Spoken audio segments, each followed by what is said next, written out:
આણંદ જિલ્લાના આકલાવ તાલુકાના ખડોલ નજીક આવેલી સિરાકોટ કંપનીમાં એક દુર્ઘટના સર્જાઈ હોવાનું સામે આવ્યું છે, જેમાં રિએક્ટર ગોઠવવાની કામગીરી દરમિયાન અચાનક ક્રેન પલટી જતા તેની નીચે દબાઈ જવાથી એક યુવકનું ઘટના સ્થળે જ કમકમાટીભર્યું કરુણ મોત નીપજ્યું હતું.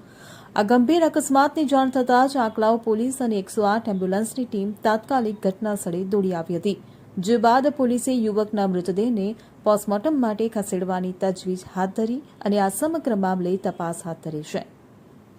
હવે જુઓ દેશ દુનિયાની તમામ ખબરો તમારી આંગળીના ટેરવે. ઉઠાવો મોબાઈલ અને ગૂગલ પ્લે સ્ટોર પરથી ડાઉનલોડ કરો અમારી CN24 ન્યૂઝ મોબાઈલ એપ.